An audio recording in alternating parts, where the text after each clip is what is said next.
Assalamualaikum warahmatullahi wabarakatuh. Bismillahirrahmanirrahim. Selamat berjumpa lagi dalam pembelajaran kita, iaitu berhubung dengan asas tajwid Al-Quran, iaitu siri yang ke-37. Hari ini kita pergi kepada membuat rumusan daripada sifat-sifat huruf hijaiyah yang kita telah pelajari sebelum ini. Dalam rumusan ini kita diberikan beberapa fakta tentang sifat-sifat huruf. Pertama, kita sebelum saya meneruskan, saya mohon semua yang view tolong subscribe, tolong subscribe video ini dan juga like dan share pada kawan-kawan yang lain. Pada kawan-kawan yang lain, semoga kawan-kawan yang lain juga dapat menerima faedah dari pembelajaran ini dan daripada siaran video ini. Bersama-sama kita mendapat faedahnya, iaitu berupa rahmah dan keberkatan Allah Subhanahu Taala, insya-Allah. Dan saya teruskan dengan penjelasan tentang rumusan sifat huruf hijaiyah, insya-Allah. Baik, pertama kita pergi kepada sifat huruf semula, iaitu mungkin kita dah terlepas pandang tentang sifat huruf. Iaitu sifat huruf adalah bagaimana nafas kita, suara kita, lidah kita, gigi kita dan bibir kita dikawal, diolah semasa kita mengeluarkan huruf hijaiyah dari mulut kita, daripada rongga mulut kita. Baik, itu adalah sifat huruf yang sebenarnya. Baik, yang kedua, terdapat beberapa faedah kita belajar sifat huruf ini, iaitu ataupun mengetahui sifat huruf ini. Pertama, kalau mengikut ulama tajwid, kita akan dapat membezakan antara huruf-huruf, iaitu antara huruf-huruf yang sama makhrajnya. Kita dapat membezakan di mana huruf ba makhrajnya, di mana huruf dad makhrajnya, jadi kita dapat membezakan. Kedua, dapat mengetahui kita huruf-huruf yang kuat dan juga yang lemah. Yang kuat maksudnya pegangan makhrajnya kuat, yang lemah atau yang pegangan makhrajnya lemah. Baik, dan yang ketiga, dapat memperelokkan sebutan huruf-huruf yang berlainan makhraj. Walaupun berlainan makhraj, kita dapat menyebutnya dengan sempurna. Ada 29 huruf. Itu ada yang makhrajnya sama, tapi hurufnya berbeza. Baik. Yang ketiga, kita pergi kepada iaitu sifat yang berlawanan yang terdapat di dalam sifat-sifat yang berada di dalam huruf hijaiyah itu, iaitu 5 pasang sifat yang berlawanan, semuanya 10 sifat, dan dibagikan dua, iaitu kerana di berlawanan jadi berpasangan, ada 5 pasang sifat yang berlawanan. Pertama, jahar. Jahar kita tahu nafas kita iaitu tertahan. Kemudian lawannya nafas terlepas, iaitu hamas. Baik. Jahar tadi kita kita dah belajar huruf hijaiyah, jim, ra, jahar. Bunyinya jahar. Kemudian hamas, ha, mim, sin, hamas. Baik. Kemudian pergi yang kedua, sifat yang berlawanan, iaitu syiddah, iaitu suara kita pula, suara pula tertahan. Tadi nafas, ni suara tertahan, dan rakhawah, suara kita terlepas. Baik, di dalam syiddah dengan rakhawah, antara suara kita tertahan dengan suara kita terlepas, terdapat di tengah-tengahnya, perantaranya, iaitu antaranya ialah sifat tawassut, tawassut dan bainiyah. Baik, kalau kita jauhi syiddah tadi, shin, dal, sabdu, ha, syiddah. Kemudian rakhawah, ra, kha, alif, waw, ha. Jadi rakhawah. Kemudian tawassut, ta, waw, sin, sabdu, to, tawassut. Kemudian bayinah, ba, ya, nun, ya, sabdu, bai, ni, ya. Jadi sabdu tu saya bagi tahu, walaupun kita belum belajar Al-Quran sepenuhnya, maknanya dia ada 2 huruf di situ. Satu sin yang mati, satu sin yang hidup. Contoh, ini contoh dia yang tak besar dulu. Sini pun ada 2 ya. Baik. Kita pergi kepada istilah, iaitu kalau kita perhatikan sifat istilah ini ialah di mana terangkat, istilah ni terangkat kita punya pangkal lidah semasa menyebut huruf hijaiyah itu, dan lawannya istifal di mana pangkal lidah kita tidak terangkat semasa menyebut huruf hijaiyah itu. Baik, itu sebab dia satu terangkat, terangkat pangkal lidah itu masa menyebutnya, dan satu lagi iaitu tidak terangkat. Jadi yang istilah ni ejaannya hamzah, alif tu pembawa hamzah, hamzah, sin, ta'ain, isti', la, lam, alif, hamzah. Lawannya isti'la, lawannya istifal, iaitu alif, sin, ta, fa, alif, lam, istifal. Baik, kita pergi pada sifat yang keempat, iaitu sifat idbaq. Idbaq ini ialah di mana sifatnya iaitu lidah kita terangkat menutupi langit-langit semasa menyebutnya, menutupi langit-langit masa manakala lawannya iaitu infitah, di mana lidah dengan langit terbuka. Yang tadi tertutup, yang ni terbuka. Infitah tertutup, idbaq tertutup, infitah terbuka. Jadi itulah dia lawan, sifat dia berlawan. Baik, kemudian izlaq. Izlaq ini ialah di mana ruang udara lidah dan langit-langit semasa menyebut hurufnya maksudnya terbuka. Infitah tadi, infitah. Kemudian izlaq ialah bermaksud di mana menyebutnya mudah kerana iaitu huruf itu berbunyi di hujung lidah dan di bibir. Kemudian lawannya ismat, tertegah dari terkeluar dengan segera. Jadi dia tertegah, tak boleh nak keluarkan segera. Jadi itulah dia antaranya. Saya ulang balik semula, iaitu 5 pasang sifat yang berlawanan, iaitu saya sebut dalam bahasa Melayu, iaitu nafas tertahan, nafas terlepas lawannya. Suara tertahan, suara terlepas. Antara suara tertahan dengan dengan suara terlepas terdapat tawassut, nak kata terlepas tidak, nak tertahan pun tidak. Jadi dia ada tengah-tengah ataupun dipanggil bainiyah. Baik, kemudian yang ketiga isti'la dengan istifal, iaitu isti'la pangkal lidah kita terangkat. Pangkal lidah kita terangkat. Istifal, pangkal lidah tidak terangkat lawannya. Baik. Kemudian idbaq, iaitu di mana idbaq ini ialah lidah kita meninggi, menutupi langit-langit. Idbaq. Manakala infitah lawannya iaitu lidah dengan langit terbuka. Ini lidah dia terbuka. Jadi suara keluar daripada tu dengan mudah.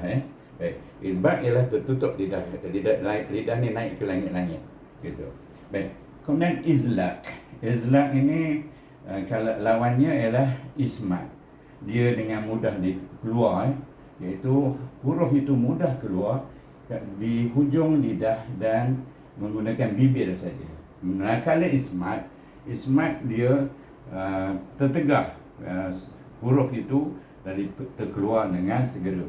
Jadi itulah 5 sifat berlawanan, dan termasuk satu sifat tambahan tawassut di antara syiddah lawan rahawah, iaitu antara syiddah dengan rahawah. Baik, kita pergi kepada penjelasan berikut, iaitu sifat yang lain, iaitu dipanggil sifat tunggal. Terdapat 7 sifat tunggal. Jadi sama-sama kita perhatikan dan tumbuhkan perhatian tentang 7 sifat tunggal. Baik.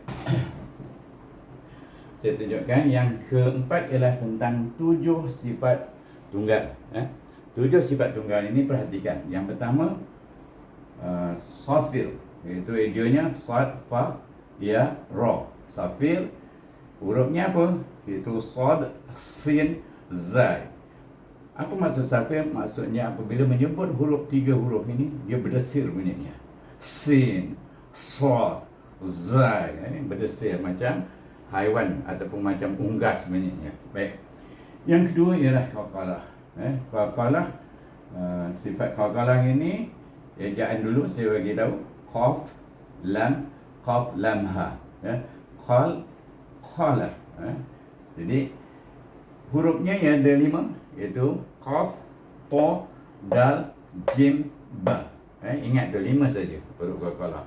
Dan qalqalah ini selalu terdapat dalam Quran. Apabila kita baca surah Al-Ikhlas, kita dapat lihat qalqalah. Iaitu apa qalqalah itu? Apabila kita menyebut suara itu, apabila dia mati, huruf qalqalah ini mati, sama ada di tengah kalimah, sama ada di hujung ayat atau hujung kalimah, ataupun dia bertasydid, iaitu apabila menyebut hurufnya dengan dia mati, dengan tanda mati, maka bunyinya melantun. Itu maksudnya. Baik. Qalqalah ini pula sebelum kita pergi kepada yang ketiga, iaitu huruf lin, iaitu kita perhatikan qalqalah. Qalqalah ini ahli tajwid, iaitu ilmuwan tajwid membahagikan kepada 3, iaitu qalqalah sughra, iaitu sad, ra, ra, ya. Huruf qalqalah yang mati di tengah kalimah. Di tengah-tengah kalimah dia mati, maka dia dipanggil qalqalah sughra. Saya kata contoh, saya ambil lam yalid wa lam yulad. Lid itu yang menjadi di tengah kalimah. Jadi maknanya dia adalah qalqalah sughra. Kemudian qalqalah kubra, iaitu kaf ba ra ya, kaf ba ra ya kubra. Apabila wakaf pada huruf qalqalah, iaitu kita wakaf, kita berhenti pada huruf qalqalah. Iaitu huruf qalqalah dari mana dia? Qaf, ta, dal, jim, ba. Misal contohnya qul huwallahu ahad, huruf dal. Jadi faham, iaitu apabila wakaf pada huruf qalqalah. Huruf qalqalah ini dia. Bila ada kalimah yang mati dia dengan huruf qaf, huruf ta, huruf dal, huruf jim, huruf ba, wajib kita melantunkan suaranya. Iaitu memang dia sifat dia begitu. Kalau kita tak lantunkan, memang dia akan bunyi. Misalnya contoh ba, ab, berbunyi ab. Betul. Baik. So, kita pergi yang ketiga, iaitu jenis qalqalah yang ketiga ialah jenis akbar, iaitu alif, kaf, ba, ra, akbar. Iaitu jika kita wakaf pada huruf qalqalah yang bertasydid atau bersabdu, cakap Melayu biasa bersabdu. Biasa kita mengaji dua-dua sebut sabdu, tak sebut tasydid. Baik, dua-dua boleh pakai bertasydid. Baik, bila bertasydid dia bunyi macam mana? Nak kata akbar tu macam mana? Iaitu dia punya lantunan itu terlambat sedikit daripada kubra tadi. Contoh, tabbat yada abi lahabin wa tab, lambat sikit. Kalau tak, kita baca qul huwallahu ahad, itu terus cepat. Jadi kalau tabat yada, tabbat yada abi lahabin wa tab, itulah contoh dia akbar, iaitu qalqalah akbar. Saya rasa semua dah faham tentang qalqalah. Jadi kalau jumpa huruf qalqalah mengaji nanti, jangan lupa untuk kita membetulkan bunyinya, iaitu ada lantunan. Baik. Yang ketiga ialah sifat lin. Baik. Sifat lin lam ya nun, lam ya nun, lin. Huruf lin ada 2 saja, iaitu waw dengan ya. Waw dengan ya, dan kita tahu juga waw dan ya juga adalah bertindak sebagai huruf mad di dalam satu-satu kalimah atau satu-satu ayat. Kita perhatikan dia selalu bertindak sebagai huruf mad. Huruf mad kita ada 3, iaitu alif, waw, ya. Selain daripada waw dan ya, huruf mad ialah alif, waw dan ya. Baik, kita pergi kepada inhiraf, iaitu inhiraf hamzah nun ha ra alif fa. Inhiraf. Baik. Apa hurufnya? Iaitu lam dan ra. Baik. Lam dan ra ni apabila kita menyebut huruf lam dan ra, dia melencong ke makhraj lain. Misalnya kata ra, dia bergetar, dan lam, lam, mulut kita tutup, lam, nampak? Melencong ke makhraj lain, iaitu bila menyebut lam dengan ra. Kemudian takrir, ta, kaf, ta, kaf, ra, ya, ra. Takrir, satu saja hurufnya, iaitu huruf ra, di mana apabila kita sebut ra, sahabat-sahabat semua ingat, iaitu ra berada bersetentangan dengan gusi. Ini kata gini, gigi kacip, ini gusi, ada bertentang situ. Jadi disitulah bergetarnya lidah tadi yang dikatakan takrir, takrir, iaitu bergetar ujung lidah semasa menyebut huruf ra. Baik. Yang keenam ialah tafashi. Tafashi, ejanya tafashin sabdu iya. Jadi tafashi, jadi shin ada dua, satu tafash, satu dia jadi shi, suku katanya. Suku tafash, satu dua, shi, suku kata yang ketiga, dia menggunakan huruf shin juga. Baik. Hurufnya ialah huruf shin juga, huruf shin, iaitu apabila menyebut huruf shin ini dia berhamburan angin keluar daripada shin. Cuba sebut shin, bila kita rapatkan kita punya langit kita tu, dia keluar anginnya shin. Baik. Kemudian yang ketujuh ialah istitalah, iaitu ejanya hamzah sin, ta bawah, to alif, to lah lam ha. Jadi istitalah maksudnya berpanjangan di tepi lidah, iaitu tepi lidah kita pergi kepada gaham. Bunyi huruf itu berpanjangan tepi lidah kita. Huruf apa itu? Itu huruf dha, huruf dha. Dha mana lidah kita bawa ke gaham atas, iaitu tepi lidah kita bawa ke gaham atas. Dha, itulah bunyinya. Dan itu saja penjelasan tentang rumusan sifat-sifat huruf hijaiyah, dan kita akan pergi siri yang berikutnya, iaitu siri 38. Kita mungkin pergi kepada hukum-hukum yang lain. Mungkin kita sudah dekat untuk sampai kita dah jelas semua tentang hukum, barulah kita mula mengaji dan melihat hukum makhraj sifat di dalam Al-Quran itu sendiri, insya-Allah. Itu kita akan lakukan perlahan-lahan, sebab saya tidak mahu mengambil masa yang panjang. Saya mengambil masa paling lama pun 25 minit, itu dah lama, iaitu dalam 15 minit. Saya cuba untuk ambil masa 15 minit sahabat-sahabat punya masa, untuk sahabat-sahabat dapat faedah dari pembelajaran ini, insya-Allah. Kita berjumpa lagi. Dengan itu saya sudahi dengan wabillahi taufiq wal hidayah. Wassalamualaikum warahmatullahi wabarakatuh.